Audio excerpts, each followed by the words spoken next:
Steve Irwin was a zookeeper at Australia Zoo. He handled reptiles and crocodiles, ran shows, and kept animal care moving while filming. His birthday is 22 February. Let's rewind to Queensland reptiles. Steve was born February 22, 1962, Queensland by 1970, and the move put him into a household where reptiles were part of daily life. He grew up around reptiles handled by his parents, with snakes and lizards treated as normal work objects. School ran alongside animal handling.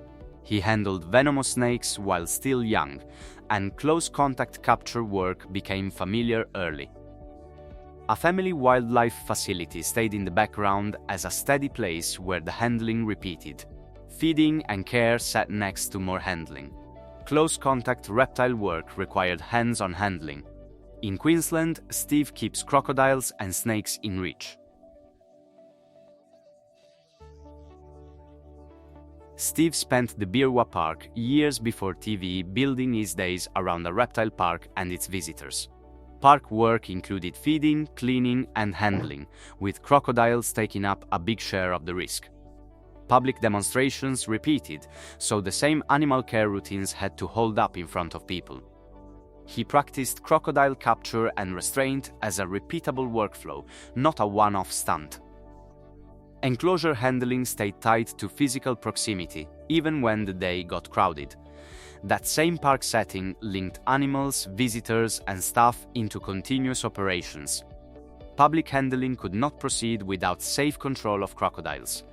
Park demonstrations keep the public interface constant. Running the park, the Australia Zoo name put Steve at the center of a zoo site in Beerwah.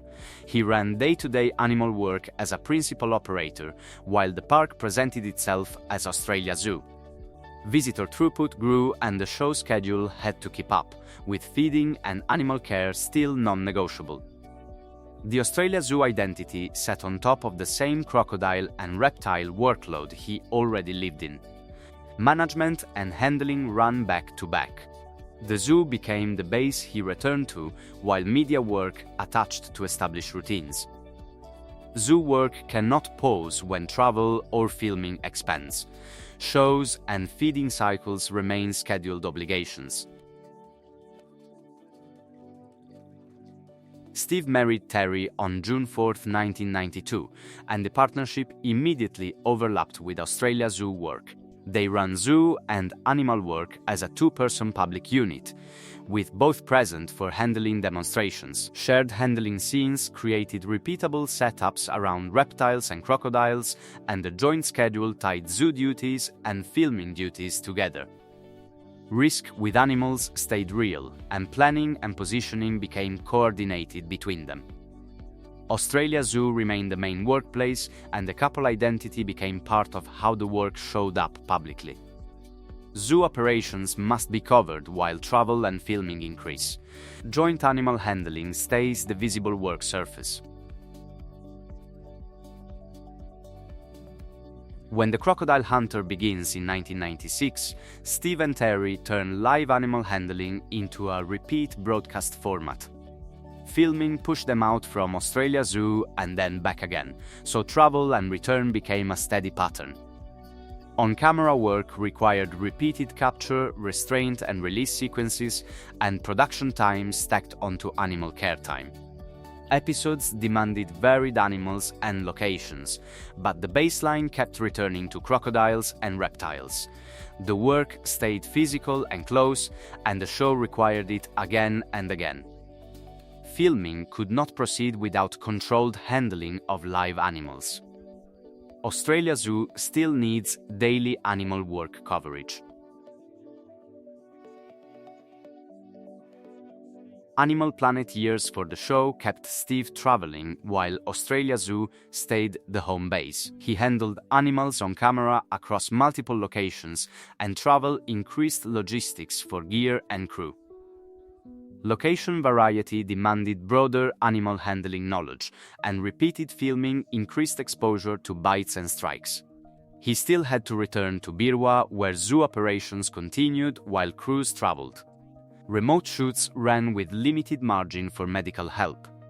Safe routines had to be portable and repeatable.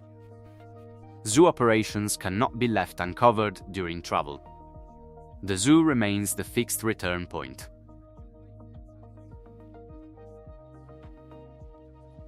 July 24, 1998, Bindi Zoo arrives, and Steve's household shifts while the Crocodile Hunter and Australia Zoo keep running. Parenting added a fixed dependency to travel planning, but zoo work remained daily and could not pose for childcare needs. Filming had to fit around family availability, and reliable coverage at the zoo became even more necessary. He continued high-risk handling while raising a young child, with Beerwah still acting as the base. The work stayed public, the animals stayed close, and the family set inside daily scheduling. Filming travel cannot proceed without childcare coverage at the zoo base. Parenting remains a fixed planning condition. On Leno in June 2002, Steve takes animal handling into a live studio segment with fixed timing. The late-night stage layout limited movement and reset options, so demonstration choices had to be tight. Audience proximity raised the stakes for control and quick exits. There was no extra space to recover. Network staff and stage constraints compressed the handling into short blocks around the desk and stage setup. After that kind of booking, similar bookings increased travel time away from Beerwah. Live studio demonstrations cannot proceed without safe animal control on stage. Zoo and filming obligations still exist in parallel.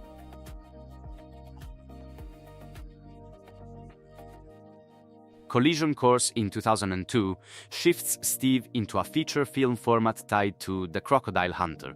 Film production added longer planning cycles and heavier logistics than a single episode, with more shoot days and repeat takes around animals. Camera setups demanded resets and repeated handling positions, and the production workload stacked onto Australia Zoo work. A film release brought promotional obligations that sat on top of the existing schedule. The Crocodile Hunter identity stayed central, but the work now included film timelines and press obligations. Promo obligations cannot cancel animal care at the zoo base. The zoo remains the constant return duty. December 1, 2003, Robert is born, and Steve and Terry are raising 2 children while running Australia Zoo. Parenting load rises, but zoo work remains daily and staff-dependent, and travel still needs stable household coverage. On-camera animal work continues in the same period, with the same close contact risk. Public appearances increasingly include the family framing, and schedule pressure grows between filming, travel, zoo, and childcare. The household carries Bindi and Robert alongside the same animal care routines. Travel cannot proceed without childcare coverage for Bindi and Robert. Parenting adds a permanent scheduling layer.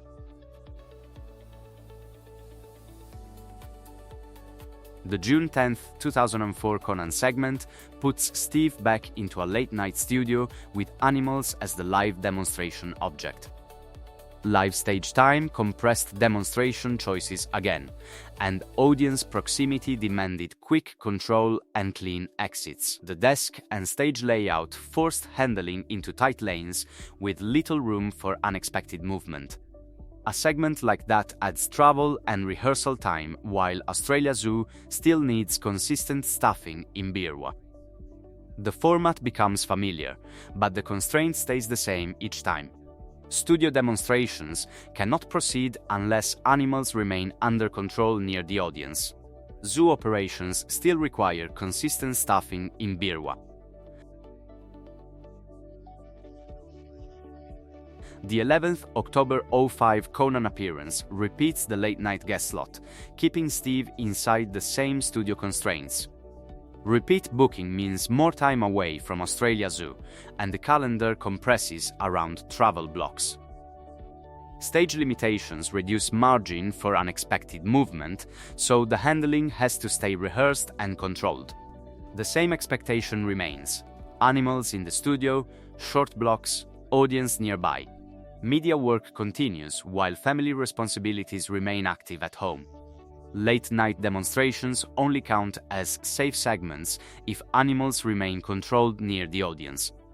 Travel time increases workload compression at Australia Zoo. Australia Zoo's Crocosium puts Steve into a fixed venue with crocodile shows as scheduled public events. A dedicated arena increases capacity, but it also makes the show schedule a set obligation with fixed daily time blocks. Staff coordination and resets become part of the routine, and larger crowds raise the cost of any handling error. Filming and travel have to fit around those scheduled commitments, not replace them. The venue stays tied to Australia Zoo as a stable stage for repeated demonstrations. Arena shows cannot proceed unless staff and crocodiles are positioned for control. A fixed show schedule constrains travel windows. Australia Zoo Memorial Service 2006 centers the public moment after Steve dies on September 4, 2006 at Bat Reef, Queensland.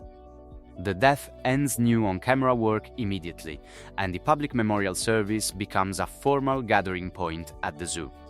Terry addresses the crowd while staff keep animal care moving on the same daily schedule. Media requests cluster around the zoo site, and ongoing projects stop or transfer to other operators. Australia Zoo stays the operating base after his death. Australia Zoo animal care cannot stop for memorial events. Terry and staff keep Australia Zoo operations running. If you enjoyed the video, don't forget to like and subscribe so you don't miss what's next.